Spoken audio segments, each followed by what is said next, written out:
আওয়ামী লীগ বাদ দিয়ে আমরা ন্যায় বিচার করব, সেখানেও দেখবেন সেই ন্যায় বিচারের এই যে একান্ত বৈঠক, যাদের মধ্যে আপনি ন্যায় বিচার দেখাবেন সেখানেই কিন্তু সংশয় বা প্রশ্ন দেখা দিয়েছে। ইন টার্মস অফ ইম্পার্শিয়ালিটি এটা আশা করা যায় না, এক্সপেক্টেড না যে চিফ অ্যাডভাইজার এবং চিফ ইলেকশন কমিশনার ইলেকশনের এই মুহূর্তে 1-to-1 বৈঠক করবেন। নো, শেখ হাসিনার সরকারের যে পতন হয়েছে গণ আন্দোলনের কারণে একমাত্র নিরপেক্ষ নির্বাচনের জন্য। তো সেই ক্ষেত্রে নিরপেক্ষ নির্বাচনের যে মূল মন্ত্র হচ্ছে election commission free and fairly election, গোপনে কোনো কিছু হতে পারে না, এটা রাষ্ট্রীয় ব্যাপার। চিফ অ্যাডভাইজারের সঙ্গে বৈঠক কি উত্তর আসবে? চিফ অ্যাডভাইজারের বৈঠক তো গোপনীয় হওয়ার কথা না। আপনি বলছেন আপনি নিরপেক্ষ, কিন্তু আপনি এমন কিছু কাজ করতেছেন আপনার নিরপেক্ষতার প্রশ্ন এসে যায়। একটা ভিডিও একটু প্রচার করতে চাই যারা এই বিষয়টি খেয়াল রাখছেন। আমরা আশা করেছিলাম হয় প্রধান উপদেষ্টার কার্যালয় থেকে অথবা প্রধান নির্বাচন কমিশনারের পক্ষ থেকে প্রেসকে কিছু জানানো হবে, কি বিষয়ে আলাপ হলো, কি বিষয়ে বৈঠক হলো। আমরা চাই অন্তর্বর্তীকালীন সরকার তার নিরপেক্ষতা বজায় রাখবেন, স্বচ্ছতা বজায় রাখবেন। বান্ডেল থাকলে প্রতি সেনমানিতে টাকা বাঁচবে। এখানে আমরা বিএনপির যে প্রেস ব্রিফিংটি আমরা দেখলাম, বিএনপির এই প্রেস ব্রিফিং এ বলা হলো যে প্রধান নির্বাচন কমিশনার তার নিরপেক্ষতা বজায় রাখবেন। আর সাধারণত এই ধরনের আলাপ হলে একটা প্রেস ব্রিফিং হয়। এই প্রেস ব্রিফিংটি অনুপস্থিত ছিল।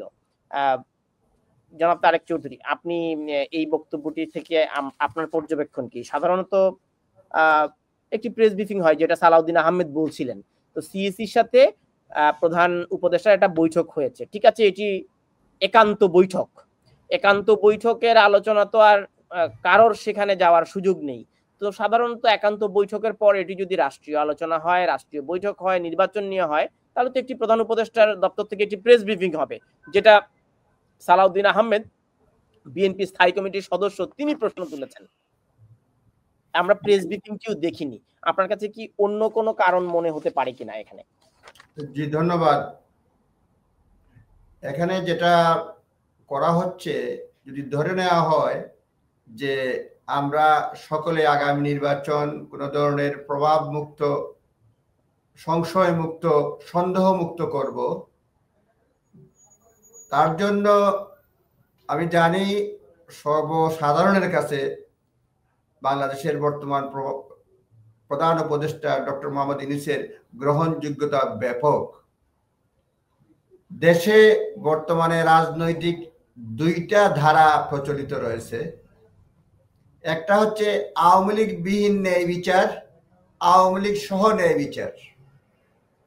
এখন যদি ধরে নেওয়া হয় যে আওয়ামী লীগ বাদ দিয়ে আমরা ন্যায় বিচার করব, সেখানেও দেখবেন সেই ন্যায় বিচারের এই যে একান্ত বৈঠক, যাদের মধ্যে আপনি ন্যায় বিচার দেখাবেন সেখানেই কিন্তু সংশয় বা প্রশ্ন দেখা দিয়েছে।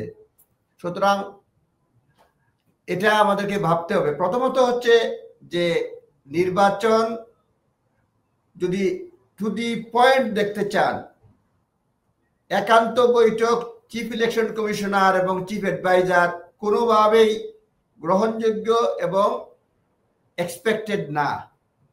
কেননা কারণ নির্বাচনটা নিরপেক্ষভাবে সুষ্ঠুভাবে করার জন্য প্রধান উপদেষ্টাকে নিয়োগ দেওয়া হয়েছে, এবং এই সুষ্ঠুটা শুধুমাত্র বললে হবে না, মানুষ বলে না জাস্টিস শুধুমাত্র করলে হবে না, জাস্টিস হয়েছে সেটা মানুষ দেখতে পাবে। Justice need to be seen when justice has been delivered.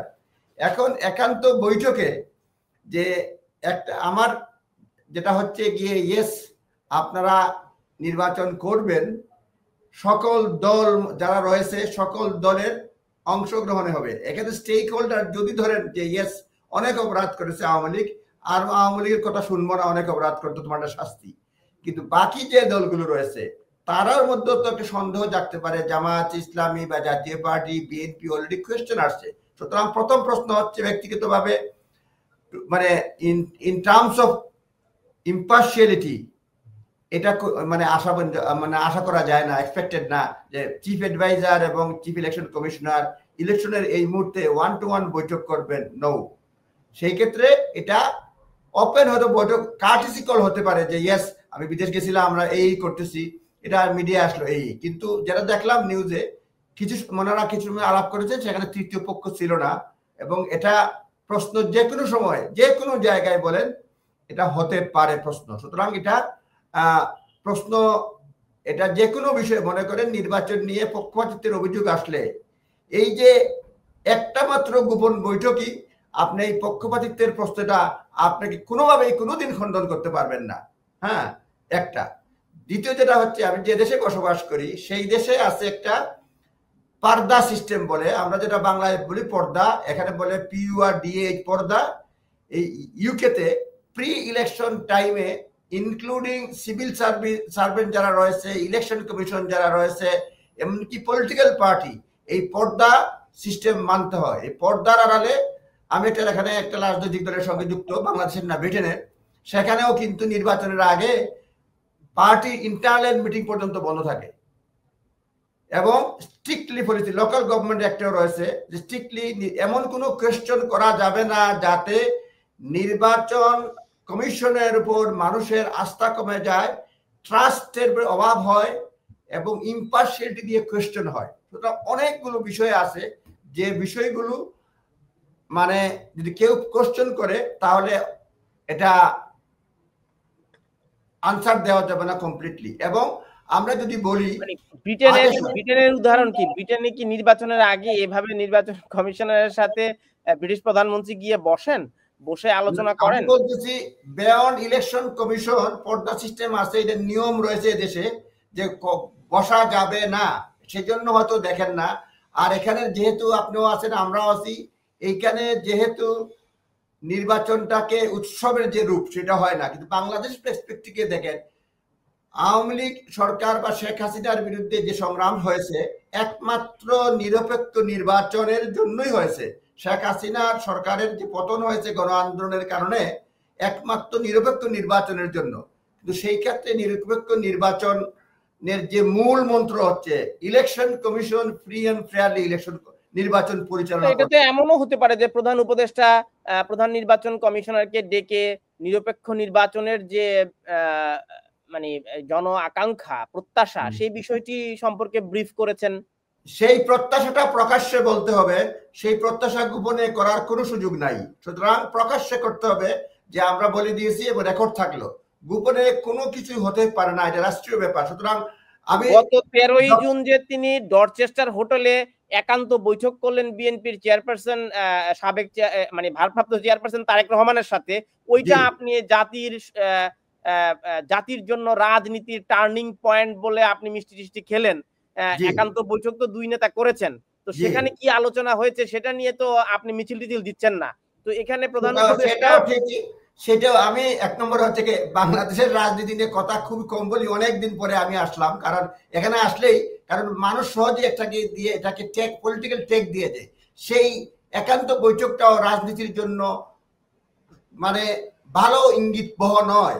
কেন একান্ত বৈঠক করবেন একটা রাজনীতি নির্বাচনের স্টেক হোল্ডার? যদি আমি ডক্টর ইউনূসের মানে একনিষ্ঠ সমর্থক, সেলুট করি, স্বাগত জানাই, সম্মান করি, কিন্তু যেখানে প্রশ্নের জায়গায় আসবে প্রশ্ন করতে হবে ইন্ডিপেন্ডেন্ট করলে। কারণ একান্ত বৈঠক এটা প্রশ্নবিদ্ধ হয়ে যায়। আপনার এইখানে যে কোনো কোর্টে যদি মামলা নেন, হ্যাঁ আমি হয়তো এখানে কনস্টিটিউশনাল বিষয়ে মামলা না করি না, কিন্তু অ্যাজ এ লয়ার আমি বিভিন্ন বিষয়ে মামলা পরিচালনা করি এখানকার ডিস্ট্রিক্ট জাজ বা তার কিছু উপরের লেভেলের জাজদের সঙ্গে।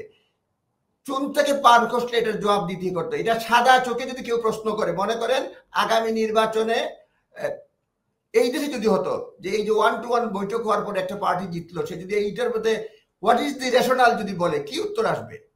এবং চিফ অ্যাডভাইজারের সঙ্গে বৈঠক, কি উত্তর আসবে? চিফ অ্যাডভাইজারের বৈঠক তো গোপনীয় হওয়ার কথা না, এটা জেনারেল অ্যাডভাইস থাকবে, এবং এটা ফেয়ার যে যত ধরনের লজিস্টিক সাপোর্ট দেবেন সেটাই করবেন। হ্যাঁ, সুতরাং সেক্ষেত্রে প্রশ্ন তোলা যায়, আমি বলতেছি না এটা খারাপ। রাজার সাথেও তো 30 মিনিট একান্ত আলোচনা হয়েছে বলেও প্রেস রাজার সঙ্গে রাজার সাথে বৈঠক হলে আপনার কোনো সমস্যা হয় না, আপনার না। ডরচেস্টারে তারেক রহমানের সাথে বৈঠক হলেও কোনো সমস্যা হয় না, এখন না, প্রধান নির্বাচন কমিশনের সাথে বৈঠক হলে আপনাদের কি সমস্যা? যেটা হয়েছে সেটাও আমি বলছি এটা ঠিক হয়নি, সুতরাং খুবই কেয়ারফুল। কারণ আমি যখন কথা বলি খুবই টু দি পয়েন্ট বলার চেষ্টা করি। আমি যখন আমাকে প্রশ্ন করবেন আমি টু দি পয়েন্টে উত্তর দিব। কেন ঠিক হয়নি?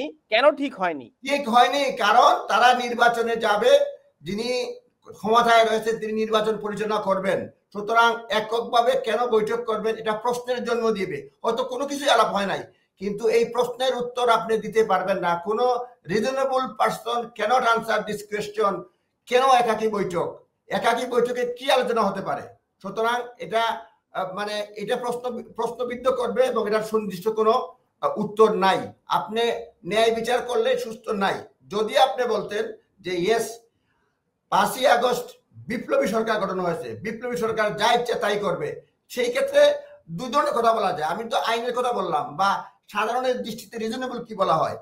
যদি আপনি বলেন যে একদল বলে, তারা পলিটিশিয়ান, যা পলিটিক্যাল সায়েন্স পড়ে, অনেকেই বলে রাজনীতিতে অন্যায় বলতে কিছু নাই, আমি আমার ক্ষমতা প্রভাব খাটিয়ে দীর্ঘদিন শাসন করতে পারলেই আমি মানে ভালো, আমি রাজনৈতিক কৌশলের দিকে এগিয়ে আসি।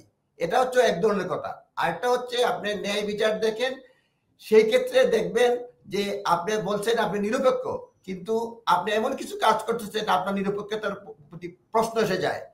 এবং প্রশ্ন আসলাম, যদি এই প্রশ্নের উত্তর যদি না থাকে তাহলে এটা প্রশ্নবিদ্ধ করবে। সুতরাং আমাদেরকে সতর্ক থাকতে হবে, সজাগ থাকতে হবে।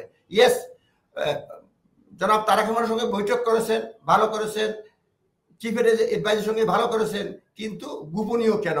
এটা কিছু কিছু সম্পর্ক আছে, কিছু কিছু কথা আছে গোপনীয় করা যাবে না যখন আপনি পজিশনে থাকেন। আমি যখন পজিশনে থাকি গোপনীয় অনেক কিছু করতে হয়। অপোজিশন থাকলে আমি অনেক কিছুই বলতে পারবো, অনেক প্রোটেস্ট করতে পারবো, কিন্তু পজিশনে গেলে এগুলি পারবো না। সুতরাং এটা আমাকে বিবেচনা আনতে হবে। ওভারঅল দুইটা বৈঠক হয়েছে, এটা না হলে ভালো হতো, কিন্তু এটা নিয়ে প্রশ্ন তোলা যাবে, কিন্তু মহাভারত যুদ্ধ হয়েছে এরকম বলবো না।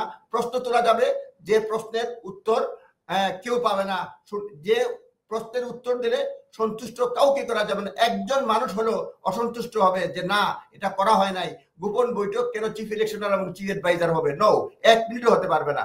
জাতি জানতে চাইবে কি নির্দেশনা দিয়েছেন, নির্বাচনের দিন 10টায় ভোট বন্ধ হবে না গতকালকে গেছেন উনি একটা চিঠি, মানে গতকাল গিয়ে দেখা হয়েছে, উনি একটু তার টিমের সাথে বৈঠক করবেন, কথা হবে, এমনও তো হতে পারে উনি গিয়ে একটা নির্বাচনের তারিখ ঘোষণা করে দিলেন। এটা হতে পারে না? অনেক কিছুই হতে পারে। এরকম তো কথা আপনি বলবেন কেন? এটা এই হয়েছে বলবেন, এমনও তো হতে পারে ভালো হয়েছে খারাপ হয়েছে। আপনি কেন মানে একটা স্পেকুলেটিভ আনসার বলবেন, স্পেকুলেশন করবেন? এইসব ক্ষেত্রে স্পেকুলেশন চলে না। এমনও তো হতে পারে বলছি, এমনও তো কেন বলবেন? আপনার আমার বলা উচিত ছিল, যাওয়ার পরে চিফ অ্যাডভাইজার ক্লিয়ারলি বলছেন নির্বাচন নিরপেক্ষ থাকবে, সেনাবাহিনী থাকবে, পুলিশ থাকবে, মানে এইভাবে পরিচালনা করবে, সব ডাইরেক্ট নির্দেশনা আছে।